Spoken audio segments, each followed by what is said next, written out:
Carlito's return to WWE hasn't been as big as you might have expected on paper, and it's still playing out. WWE's been red hot for quite some time now, but the king of Caribbean cool hasn't looked as cool since he returned.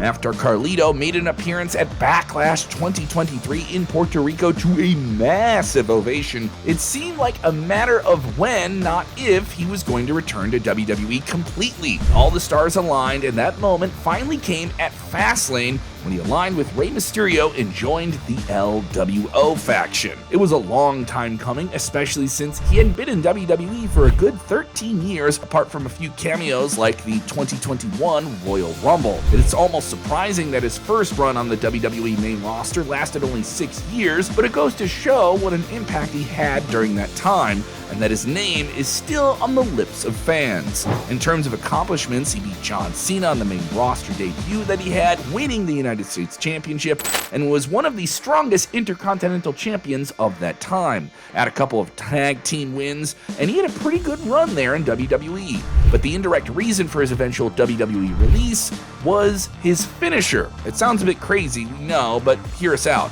Carlito's finisher was a backstabber, which involves him falling on his back and having the weight of, pretty heavyweight muscle-bound men on him as well.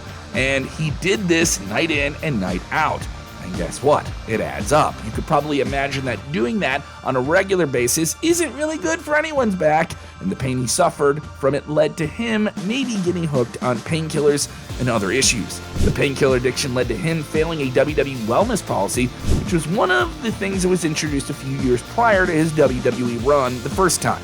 Carlito refused to enter rehab for it, reportedly, leading to him getting released by WWE. He's kind of in the same boat as Randy Orton, where they both wish they had come up with finishing moves that don't involve them falling directly on their backs.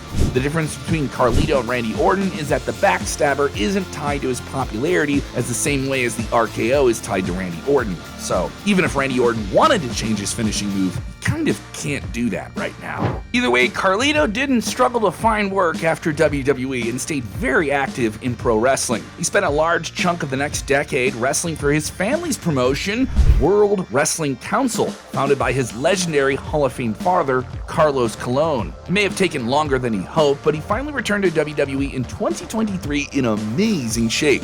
The moment at Backlash, in hindsight, was WWE testing the waters for his return, and doing it in his native homeland of Puerto Rico was probably the smart idea. But there was one major mistake that was made right off the bat after he officially signed with WWE. They took away that iconic theme song. Did he really need it? It's not exactly clear, but some people think it was really part of the mix in his act. This isn't exactly a hot take in wrestling world, but theme songs back then were just so much better than they might be now. Carlito's finisher may not have been tied to his popularity, but that theme song damn sure was. Him joining the LWO wasn't a sign that he was going to be a main event player, but that's okay. WWE has a very thick, depth-filled roster right now. We're almost certain that Carlito knew when signing with WWE that he would be in a position to make good money, but not necessarily get that main event push. But instead, he was a veteran whose presence was meant to elevate other stars, in this case like Santos Escobar and Dragon Lee.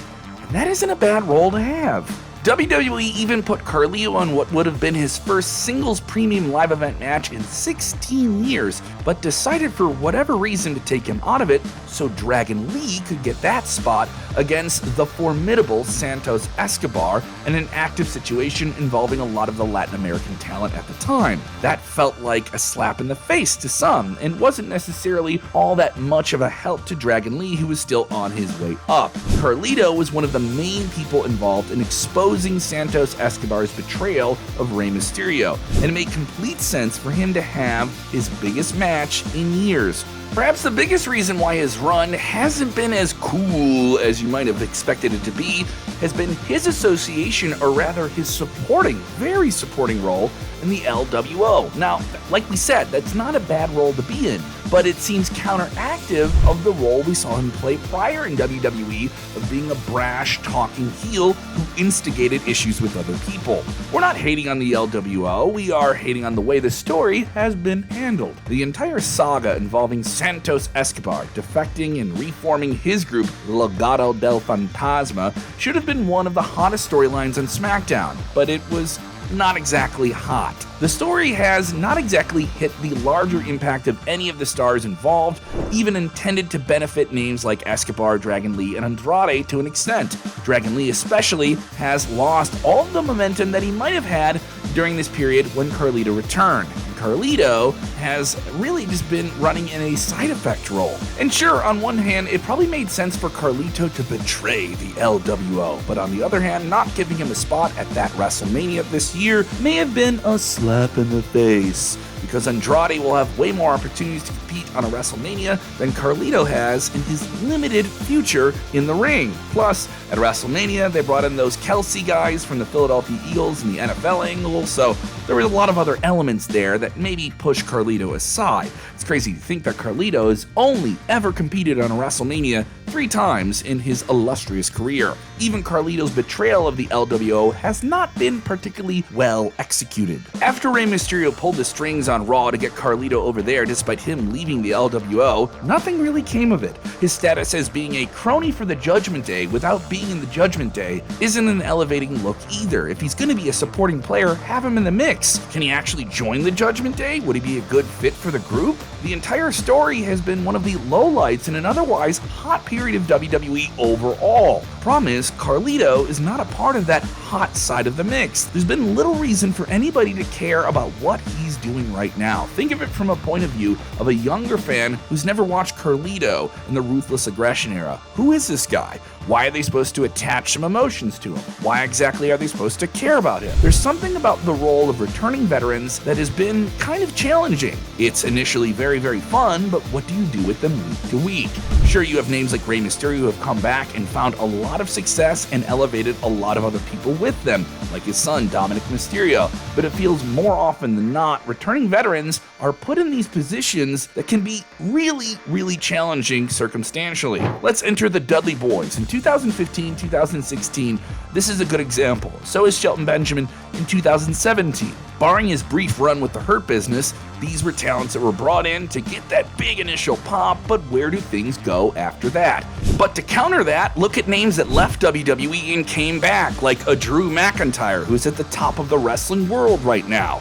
It's not like it isn't possible to have someone come back to WWE and make a big splash. Maybe it's a good thing that he's managing to get television time. It's a lot more than guys like Odyssey Jones. Yeah, Odyssey Jones, still in the roster in WWE.